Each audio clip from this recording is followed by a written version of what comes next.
The rain poured heavily that night as Emma pulled her old car into the gas station. A single mother, she worked double shifts at the diner and still barely managed to make ends meet. Her daughter Lily was waiting at home with the babysitter, and Emma couldn't wait to get back. Just as she was about to leave, she spotted a man stumbling near the road, clearly drunk and struggling to hail a cab. For a moment, Emma considered driving away. She didn't have time for trouble. But something in his eyes, lonely, desperate, vulnerable, stopped her. "Sir, do you need a ride?" she asked cautiously. The man looked up, rain dripping from his dark hair. "Cab's not coming. If you don't mind, I could use one." Emma hesitated but unlocked the passenger door. She told herself it was just helping someone in need, nothing more. Little did she know, this man wasn't just anyone. He was Daniel Carter, a wealthy CEO known in business circles for being untouchable, ambitious, and cold. But tonight, he was just a broken man who needed a stranger's kindness. The car smelled faintly of coffee and vanilla air freshener, a humble contrast to the man now sitting in the passenger seat. His soaked jacket dripped onto the worn upholstery, but Emma said nothing. She kept her eyes on the rain-slicked road, her hands steady on the wheel, though her heart beat faster than she wanted to admit. For the first few minutes, neither spoke. The silence was filled only by the rhythmic swish of the wipers and the occasional splash of tires cutting through puddles. Emma tried not to stare, but it was impossible to ignore the details. The tailored cut of his suit, the glint of a gold watch slipping from under his sleeve, the kind of details she only ever saw in glossy magazines left behind in the diner. The man shifted slightly, rubbing his temple. "You're not afraid of me?" His voice was low, hoarse from drink and fatigue. Emma blinked, surprised by the question. "Should I be?" she asked, keeping her tone even. He gave a humorless laugh, shaking his head. "Most people are." "Well," Emma said softly, "I'm not most people." She offered a quick smile before returning her gaze to the road. "I've seen worse nights than this one." For the first time that evening, his eyes lingered on her face. There was no pity in her words, no attempt to flatter him, just raw honesty. It unsettled him, yet drew him in. "What do you mean?" he asked. Emma shrugged. "Single mom. Bills don't wait. Shifts don't end when you're tired. Some nights, you just survive." Silence filled the car again, but this time it was different. He leaned back against the seat, studying her in the dim glow of the dashboard lights, as though she were a puzzle he couldn't solve. When they finally pulled up in front of a gleaming high-rise, Emma stared at it in awe. The building's lobby glowed with polished marble and glass, the kind of place she could never imagine stepping into. "This is me," he murmured. For a moment, he didn't move, as if reluctant for the ride to end. He glanced at her name tag, Emma, and let it roll off his tongue. "Thank you, Emma," she nodded politely, already reaching for the gearshift. But before she could pull away, he paused with his hand on the door handle. His gaze lingered, unreadable, heavy with something unspoken. Then he stepped out into the rain and disappeared into the golden-lit lobby. Emma drove off, shaking her head at the strangeness of it all. Just a ride, she told herself.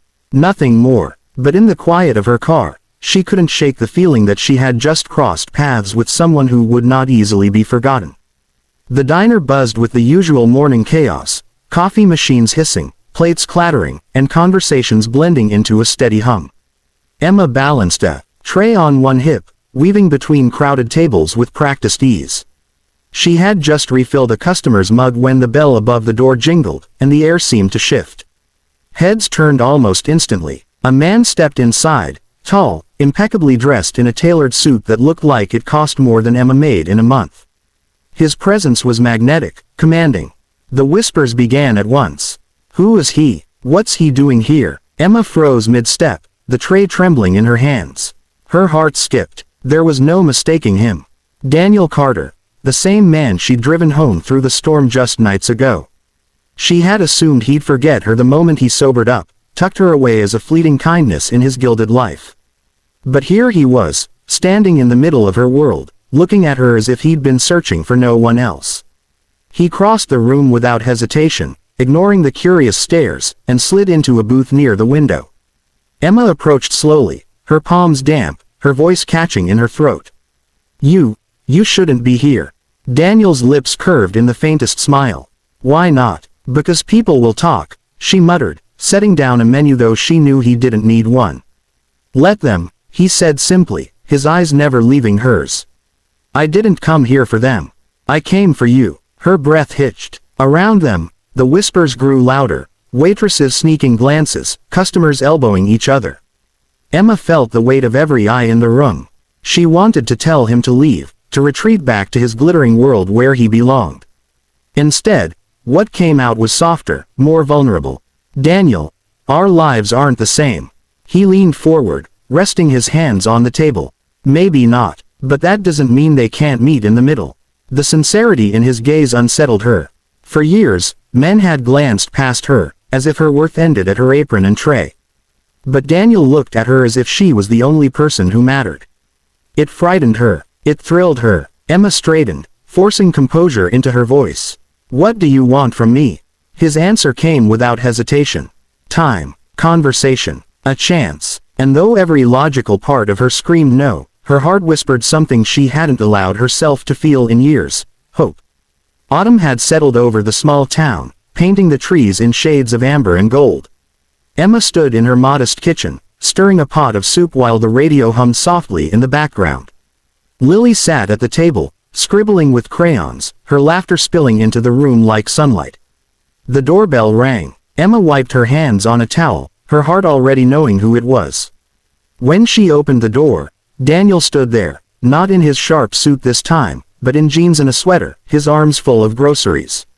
You don't have to keep doing this, she said, though her lips curved into a smile. I know, he replied, stepping inside. But I want to. It hadn't been easy for Emma to let him into her world. For weeks, she resisted, convinced their differences were too vast. He was used to glass towers and boardrooms, she was used to late night shifts and counting pennies at the kitchen table. But Daniel never gave up. He came back, again and again, not with grand gestures of wealth, but with small acts of care. A ride for Lily to school, fixing the leaky faucet, showing up at her daughter's talent show with flowers. He didn't just want Emma, he wanted her life, all of it. That night, after dinner, Lily fell asleep curled up on the couch, clutching her favorite stuffed bunny. The house grew quiet, filled only with the crackle of wind outside. Emma and Daniel sat side by side, their hands brushing against each other. You've changed me, he said finally, his voice raw. He turned toward her, his eyes searching hers. I used to think I had everything. But the truth is, I was empty. Until Lily. You've given me something I didn't believe in anymore. A family, a reason to come home. Emma felt her throat tighten, tears brimming in her eyes. Daniel, I don't know if I can give you the kind of life you're used to. He shook his head gently, taking her hands into his. I don't want that life anymore. I want this, the soup on the stove, the crayons on the table, the love in this little house. I want you. His voice broke, but his smile was steady. Let me stay, not as a guest, but as part of your life. Emma's heart swelled, fear and hope warring inside her. For years, she had carried loneliness like a second skin, convincing herself she was invisible, unworthy of being chosen. And yet, here was this man, powerful, admired, wealthy, kneeling not in arrogance but in devotion. Choosing her, she reached up, brushing the dampness from her cheeks, and whispered, then stay. Daniel pulled her into his arms, holding her as though he'd finally found the missing piece of himself. Emma closed her eyes, letting the warmth of the moment sink into her bones. For the first time in years, she wasn't just surviving, she was beginning to live. And as the night wrapped around them, Emma knew with certainty, the lonely road she had walked for so long had finally led her home.